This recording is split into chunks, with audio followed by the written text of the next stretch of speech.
Positive atheism Telugu channel ప్రేక్షకులకు స్వాగతం. మనం ప్రముఖ నాస్తికులు చార్లెస్ బ్రాడ్లా గారు రచించిన నాస్తికత్వం కావాలి అనే పుస్తకం నుండి దేవుడు జ్ఞానం అనే అంశాల గురించి తెలుసుకుంటున్నాం కదండి. ఈరోజు మరిన్ని అంశాలు చూద్దాం. భూత వర్తమానుభవాన్ని పురస్కరించుకుని భవిష్య అనుభవాన్ని కొద్దిగానో గొప్పగానో రూఢి చేసుకోగలిగితే ఆ మనోస్థితినే విచారణ శక్తి అంటారు. భూత భవిష్యత్తులు దేవునికి లేవు, అందుచేత విచారణ శక్తి కూడా లేదు. సంకల్పం లేనిదే సమగ్ర జ్ఞానం ఉండదు. అయితే భగవంతునికి సంకల్పం ఉందా? భగవంతుడు సంకల్పిస్తే సర్వశక్తివంతునిగా ఆయన సంకల్పానికి తిరుగు ఉండదా? ఆ భగవంతుని సంకల్పం ఇతర సంకల్పాలన్నిటినీ దూరం చేస్తుందా? అయితే భగవంతుడు గ్రహించలేడు. ఇంద్రియ గ్రహణ శక్తి ఆయనకు లేవు. ఇంద్రియ గ్రహణం అంటే వేదన సుఖదాయకం, దుఃఖదాయకం. భగవంతుడు నిర్వికారుడు అయితే సుఖదుఖాలకు అతీతుడు. ప్రతి క్రొత్త ఇంద్రియ గ్రహణం మనోస్థితిలోనూ బహుళ భౌతిక శారీరక స్థితిలోనూ మార్పుతో కూడి ఉంటుంది. నిర్వికారుడైతే భగవంతునిలో మార్పు రాలేదు. ఇంద్రియ గ్రహణం భావాలకు మూలాధారం. మనస్సుకు బాహ్యంగా ఉండే వస్తువునే గ్రహించగలం. భగవంతుడైతే అతనికి బాహ్యంగా ఉండే వస్తువులే లేవు కదా. అందుచేత ఇంద్రియ గ్రహణం అతనికి సాధ్యం కాదు. గ్రహణ క్రియ కూడా లేకుండా జ్ఞానం ఇక ఏ విధంగా ఉంటుంది? దేవునికి జ్ఞాపక శక్తి, విచారణ శక్తి కూడా ఉండుటకు వీలులేదు. జ్ఞాపక శక్తి భూతకాలానికి సంబంధించినది, విచారణాశక్తి భవిష్యత్ కాలానికి చెందినది. నిర్వికారుడైన భగవంతునికి భూత భవిష్యత్తులు లేవు. భూత భవిష్యత్ వర్తమానాలు మార్పులు సూచిస్తాయి, కాలగమనాన్ని ప్రవచిస్తాయి. భగవంతుడు నిర్వికారుడైతే మార్పు అతనికి సాధ్యం కాదు. గ్రహణం, జ్ఞాపకం, విచారణాశక్తులు లేకుండా జ్ఞానం మరి సాధ్యమా? విమర్శనాశక్తిని కూడా భగవంతుడికి సాధ్యం కాదు కదా.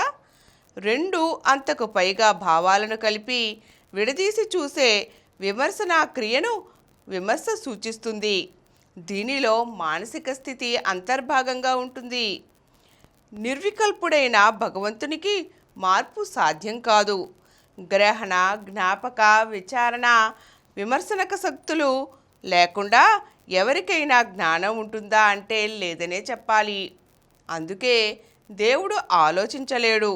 ఆలోచితమైన వాటి నియమం ఆలోచించే వస్తువును ఆలోచించని వస్తువు నుండి విడదీయడం. వేరే విధంగా ఆలోచించడం అంటే అసలు ఆలోచించకపోవడం అన్నమాట. ప్రత్యేక చిహ్నము లేని ముద్రణ అంటే అసలు ముద్రనే లేదన్నమాట. ఈ విడదీయుట మార్పును సూచిస్తుంది. నిర్వికారుడైన భగవంతునికి మార్పు సాధ్యం కాదు.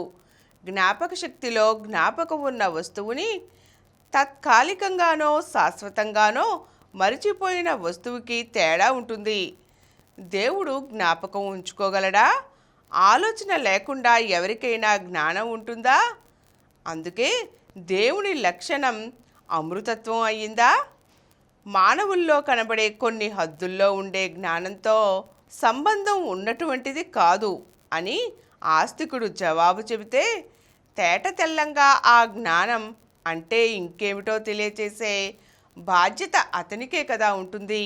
ఈ పని జరిగే వరకు పై మాటలకు సమాధానం లేకుండా పోతుంది. వస్తుపారం జ్ఞానయుతం తద్భిన్నం అని నాస్తికుడు అనుకోడు. ఉనికి యొక్క కొన్ని స్థితుల పర్యవసానం జ్ఞానం. మెరుగుపెట్టిన ఉక్కు దగదగా ఉంటుంది. ఆ మెరుగు ఒకానొక ఉనికి యొక్క స్థితుల లక్షణం. ఆ స్థితిని మార్చగానే దాని లక్షణం కూడా మాయమవుతుంది. వస్తుపారం ప్రాముఖ్యత దాని ఉనికే. ఆస్తికుడు చెప్పే అభ్యంతరంలోని మాటలు మారిస్తే పదార్థం ప్రధానంగా ప్రకాశంగానైనా ప్రకాశరహితంగానైనా ఉంటుంది. పదార్థం కనుక ప్రధానంగా ప్రకాశవంతం అయితే పదార్థం ప్రకాశమంతటి ప్రధాన గుణం అయి ఉంటుంది. కొంత పదార్థం ప్రకాశవంతం కాదు కనుక పదార్థం ప్రధానంగా ప్రకాశవంతంగా ఉండలేదు. అందుచేత ప్రధానంగా పదార్థం ప్రకాశవంతం కాదు, కానీ ప్రకాశం ఉన్నది. ఈ ప్రకాశానికి పదార్థానికి ఇతరంగాను దీని మీద ఆధారపడినటువంటి ఒక కారణం ఉంది, ఉండి తీరాలి. అంటే ప్రధానంగా ప్రకాశవంతుడు దేవుడు ఉండాలని వారు విచారిస్తారు. అలాగే కార్యకారణ నియమాలు చెబుతారు. ఆస్తిక ప్రాతిపదిన ఇంకొకటి ఉంది, ప్రతి కార్యానికి కారణం ఉండాలి. విశ్వవ్యాప్తమైన మూల కారణం శాశ్వతం. దీనిని బట్టి విశ్వవ్యాప్తమైన మూల కారణం దేవుడు. ఇదంతా దేవుడు మూల కారణం అని చెప్పడానికే. అయితే కారణం కార్యం అంటే ఏ విధంగా అర్థం చేసుకోవాలో మనం వివరంగా తెలుసుకోవాలి. ఈరోజు మనం దేవుడు జ్ఞానం అనే అంశాల గురించి తెలుసుకున్నాం కదండి. వచ్చే ఎపిసోడ్లో కార్యకారణ సంబంధం గురించి తెలుసుకుందాం.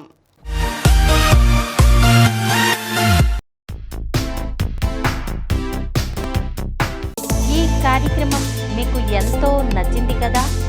ఇటువంటి మరిన్ని వీడియోల కోసం అనతి కాలంలోనే 21 కోట్ల వ్యూస్ సాధించిన సమరం ఛానల్ సమర్పించు పాజిటివ్ ఎథియిజం తెలుగు ఛానల్కు సబ్స్క్రైబ్ చేయండి, లైక్ చేయండి, మీ ఫ్రెండ్స్కి షేర్ చేయండి.